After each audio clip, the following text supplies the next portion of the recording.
বৃহস্পতিবার রাতে মুম্বাইয়ের আইকনিক ওয়াংখেড়ে স্টেডিয়ামে রচিত হল নতুন ইতিহাস। 2026 টি-20 বিশ্বকাপের সেমিফাইনালে হ্যারি ব্রুকের নেতৃত্বাধীন ইংল্যান্ডকে 7 রানে হারিয়ে মেগা ফাইনালে জায়গা করে নিল টিম ইন্ডিয়া। 2023 সালের পর থেকে এটি ভারতের টানা চতুর্থ আইসিসি হোয়াইট বল ইভেন্টের ফাইনাল, যেখানে তারা তাদের 2024 সালের খেতাব রক্ষা করার এক সুবর্ণ সুযোগ পেয়েছে। চলতি টুর্নামেন্টে ঘরের মাঠে মাত্র একটি ম্যাচ হারা ভারত এই ম্যাচেও শুরু থেকেই আধিপত্য বিস্তার করেছিল। প্রথমে ব্যাট করে 20 ওভারে ভারত তুলেছিল পাহাড় প্রমাণ 253 রান 7 উইকেটের বিনিময়ে। এরপর রান তাড়া করতে নামা ইংল্যান্ডকে মাত্র 95 রানে 4 উইকেট ফেলে দিয়ে ভারত যখন জয়ের সুবাস পাচ্ছে। কিন্তু দাঁড়ান, আপনি যদি ভাবেন এখানেই গল্পের শেষ এবং এটি একটি সহজ একপেশে জয় ছিল, তাহলে আপনি সম্পূর্ণ ভুল। কারণ এরপরই ঘটে এক অবিশ্বাস্য মোড়। ক্রিজে এসে জ্যাকব বেথেরে এমন এক বিধ্বংসী সেঞ্চুরি হাঁকালেন যে পুরো ম্যাচটা নিমেষেই এক নেইল বাইটার বা স্নায়ুযুদ্ধে পরিণত হল। তবে শেষ পর্যন্ত ভারতীয় বোলাররা স্নায়ুর চাপ ধরে রেখে 7 রানের এক রোমাঞ্চকর জয় ছিনিয়ে আনেন। আর এই ম্যাচের পরেই তৈরি হয়েছে এক স্পেশাল মুহূর্ত। আইসিসির সেরা পুরস্কার যখন সঞ্জু স্যামসনকে দেওয়া হচ্ছিল, তখন তিনি তা নিতে সরাসরি অস্বীকার করেন এবং বলেন, এই পুরস্কার জসপ্রীত বুমরাকে দিন। বন্ধুরা, আপনারা যদি সঞ্জুর এই নিঃস্বার্থ আচরণকে সম্মান করেন এবং মনে করেন বুমরাই সত্যিই ভারতীয় বোলিংয়ের আসল মেরুদণ্ড, তাহলে এখনই ভিডিওটিতে একটি লাইক দিন। এবার আসি আসল রেকর্ডের কথায়।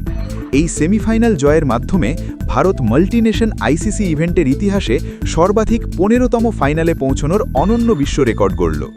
গত কয়েক বছর ধরে অস্ট্রেলিয়া এবং ভারতের মধ্যে এই রেকর্ডের দৌড় চলছিল।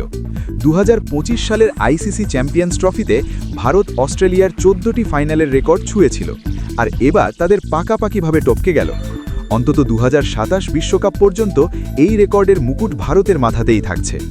চলুন সব দলের ফাইনাল খেলার পুরো পরিসংখ্যানটা একবার দেখে নিই। 1 নম্বর ভারত 15 বার, 2 নম্বর অস্ট্রেলিয়া 14 বার, 3 নম্বর ইংল্যান্ড 9 বার, 4 নম্বর নিউজিল্যান্ড 8 বার। তারা এবার ওয়েস্ট ইন্ডিজকে ছুঁয়ে যৌথভাবে চতুর্থ স্থানে উঠে এসেছে। 5 নম্বর ওয়েস্ট ইন্ডিজ 8 বার, 6 নম্বর শ্রীলঙ্কা 8 বার, 7 নম্বর পাকিস্তান 7 বার, 8 নম্বর সাউথ আফ্রিকা 3 বার।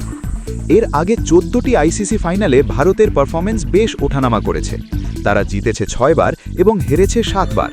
আর 2002 সালের চ্যাম্পিয়ন্স ট্রফির ফাইনাল, যা 2022-এর ভুল তথ্য হিসেবে অনেকে বলেন, বৃষ্টিতে ভেসে যাওয়ায় শ্রীলঙ্কার সাথে ট্রফি ভাগ করে নিয়েছিল ভারত। ভারত এযাবৎ 4 বার ওয়ানডে বিশ্বকাপের ফাইনাল খেলেছে। 1983 ও 2011-তে জয়ী, 2003 ও 2023-এ হার। টি-20 বিশ্বকাপে এটি তাদের চতুর্থ ফাইনাল। এর আগে 2007 ও 2024-এ জয়ী এবং 2014-তে হার। চ্যাম্পিয়ন্স ট্রফিতে 5 বার, 2000, 2002, 2013, 2017 ও 2025-এ ফাইনালে উঠেছে men in blue.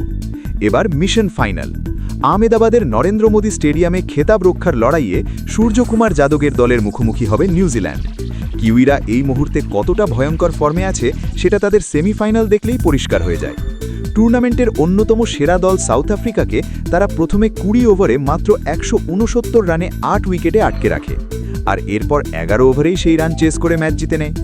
Finn Allen মাত্র 33 বলে অপরাজিত 100 রান করেন এবং টিম সাইফার্ড 33 বলে 58 রানের এক ধ্বংসাত্মক ইনিংস খেলেন। আমার মতে ফাইনালে ভারতের স্পিন অ্যাট্যাক বনাম নিউজিল্যান্ডের এই বিধ্বংসী টপ অর্ডারের মধ্যে এক হাড্ডাহাড্ডি লড়াই চলতে চলেছে। আহমেদাবাদের লাখো দর্শকের সামনে এটা ভারতের জন্য একটা কঠিন অগ্নি পরীক্ষা। আপনাদের কি মনে হয়, সূর্যকুমার যাদবের ভারত কি পারবে ফিন অ্যালেনদের এই ঝড় থামিয়ে ঘরের মাঠে ইতিহাস গড়তে এবং টি-20 বিশ্বকাপের খেতাব ধরে রাখতে? আপনাদের মূল্যবান মতামত অবশ্যই নিচের কমেন্ট সেকশনে লিখে জানান। দেখা হচ্ছে পরের ভিডিওতে।